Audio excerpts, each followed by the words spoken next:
As a fashion designer, it was quite a new experience to get the question of Delta Light, to start working with them, designing on lighting, as it's completely out of my world because I'm always around the body and how people move.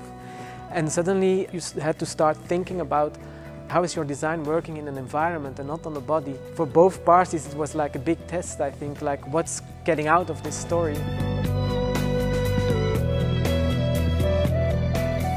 The idea was like to start cutting open the object in panels and let the light come out.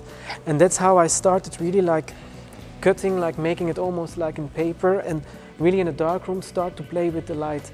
And also the idea was for me that you could move it yourself. You can move it, you can close it, you can open it. And it's also in my clothing that I want to work in a very personal way, that the way you wear it, it becomes something very much of yourself. And so everybody gets like a kind of exclusive piece.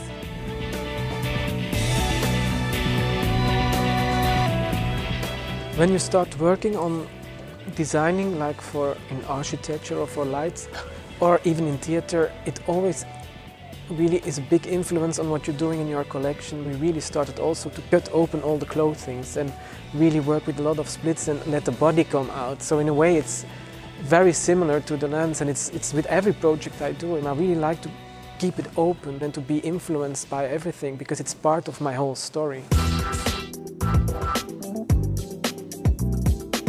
We started from the Husk lamp designed by Delta Light from last year, and from there on we made first two versions. The first version was the long version, which the special shape, the iconic shape on top of it, which we left. And then we made a second one without that iconic shape. We have white and black in both versions. We have red as a special color version, and then we have the cork version.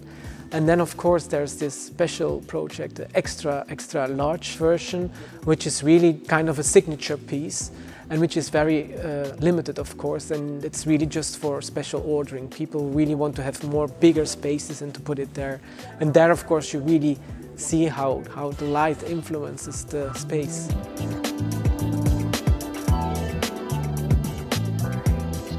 Lighting for a designer is so important because it makes so much atmosphere. I mean, every photograph that is taken from your work is influenced by the light design or by the light setting. Also in theater or opera, the whole costume design is actually influenced by the light designer, and that's why I choose to do these projects. Like, it's really complementary with my other work.